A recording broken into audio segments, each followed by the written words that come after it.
10e chapitre, atteinte à la vie privée, c'est ce qu'on appelle le Big Data. On essaiera de vous présenter ou de vous rafraîchir la mémoire concernant l'image ou le bout de film où l'Asus parle de l'électron anonyme. Nous présentons la déclaration de Montlubu.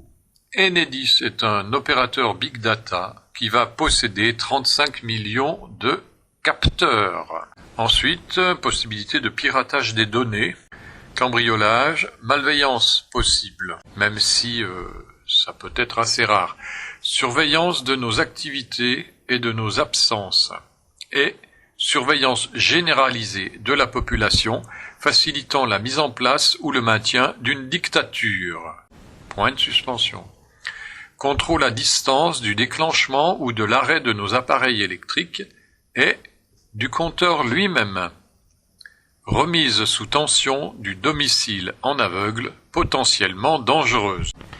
Bernard Lassus, directeur du programme Linky, sur iTélé, lors du lancement de Linky en décembre 2015, déclarait « Là, vous avez une courbe qui vous permet de visualiser le démarrage ou l'arrêt de certaines installations.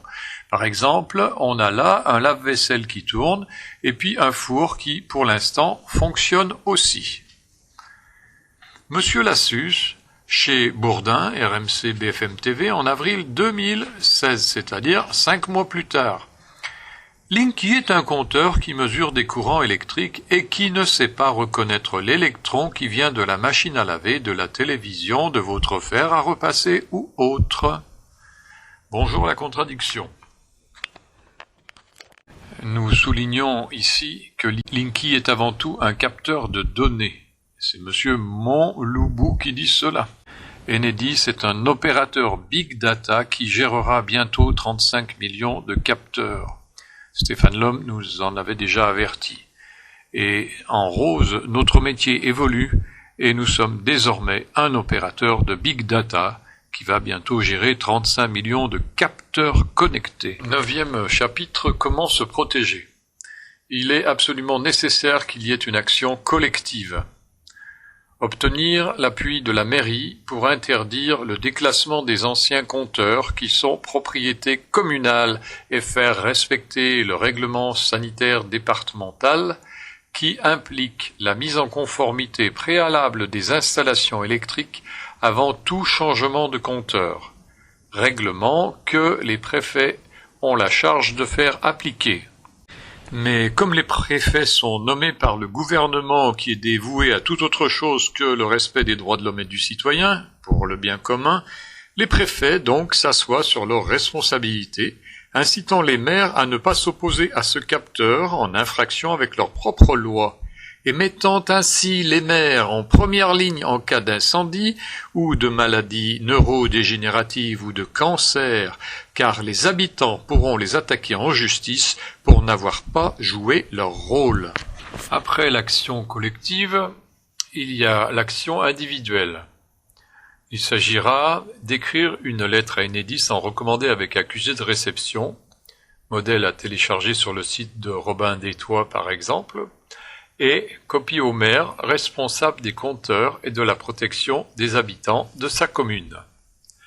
Le deuxième aspect de l'action individuelle consiste, bien évidemment, à barricader son compteur et nous allons voir ce qu'il est possible de faire.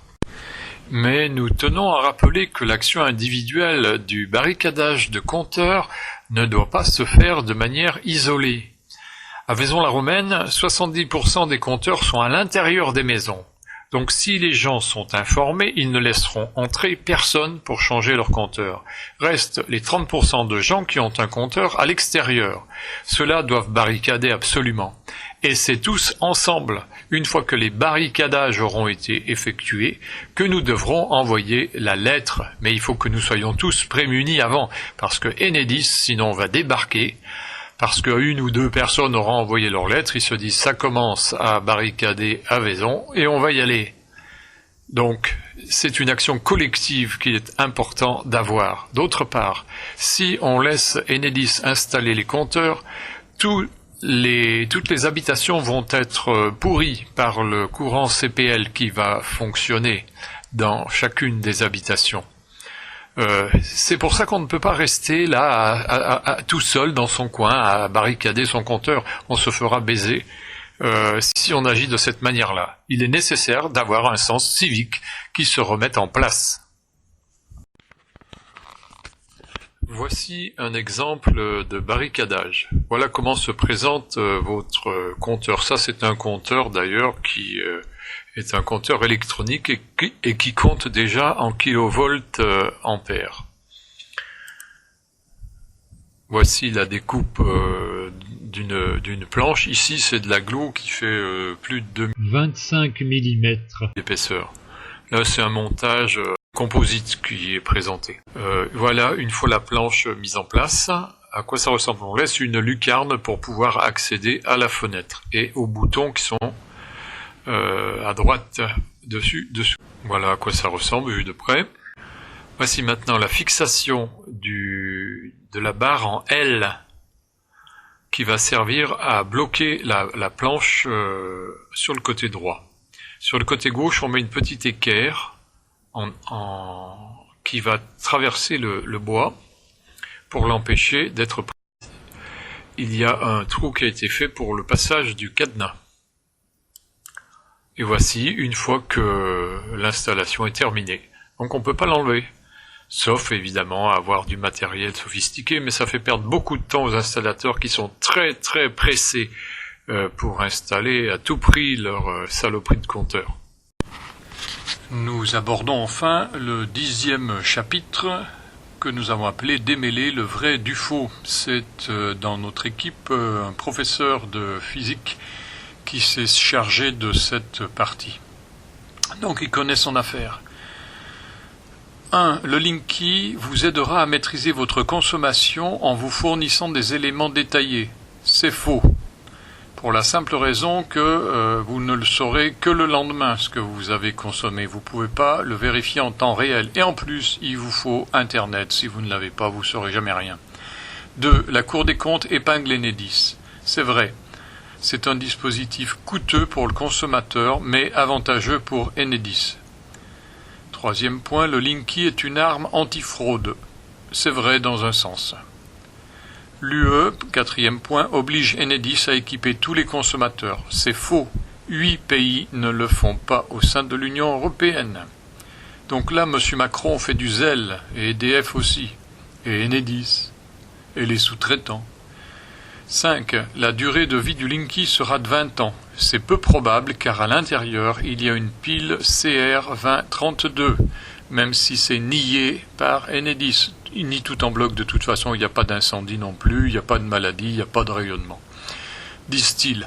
6. Linky n'émet des trames CPL qu'à des moments précis de la journée pour transmettre ses données de consommation. C'est archi faux.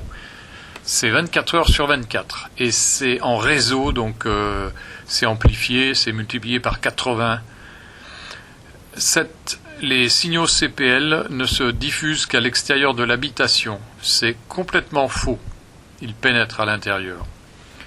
8. Les champs électriques magnétiques générés par ces courants sont dans les normes. C'est vrai. Mais les normes actuelles reflètent-elles l'état actuel de nos connaissances, sachant que ce sont aussi les lobbies qui décident des normes? 9e point. Le Linky est le seul appareil à rayonner dans les bandes Sénélec A. C'est faux. Mais lui rayonne 24 heures sur 24 et nous est imposé. Ce qui n'est pas le cas des téléphones portables, par exemple, qu'on arrête quand on n'a pas besoin de les utiliser. Là, on n'arrête rien du tout. 10e point. Le Linky peut perturber, détériorer certains appareils. C'est vrai. 11. Le Linky peut disjoncter lors d'une surcharge, contrairement à l'ancien disjoncteur qui était plus tolérant. C'est vrai. Lorsqu'un appareil se met en marche, il dépasse souvent la puissance nominale qui est affectée, mais très vite ça redescend pour être en dessous. Mais là, le Linky ne fait aucun cadeau. 12. Le Linky va facturer la puissance apparente, donc voler le client. C'est faux.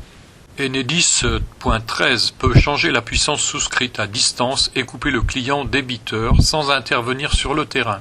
C'est vrai.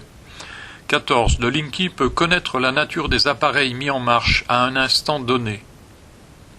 C'est faux. pour le compteur dans sa forme actuelle. 15. Le réseau risque d'être hacké. C'est peu probable, mais c'est pas impossible. 16. Quelle est la consommation propre du Linky et qui la paye? A priori, Enedis, mais au final, c'est nous. Il y a un contrat EJP, vous savez, où on paye de novembre à mars. Ils vont... Ça sera Ils terminé. ne peuvent pas toucher à votre contrat, c'est ce que j'ai compris. Je n'ai pas de compétences juridiques, mais le contrat, il est tel qu'il ne peut pas fonctionner autrement. Oui. Non. Excusez-moi, je voulais simplement savoir comment est-ce qu'on sait qu'ils vont venir poser un compteur. Est-ce qu'on est prévenu? Est-ce qu'on reçoit un courrier? Quand votre compteur est à l'extérieur, en fait, ils n'ont pas besoin de vous prévenir puisque votre compteur, ils ont accès.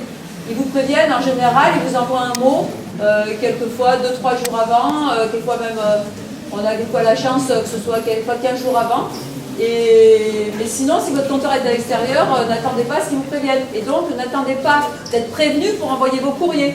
Les courriers, dès que vous les avez, je crois que vous pouvez les envoyer.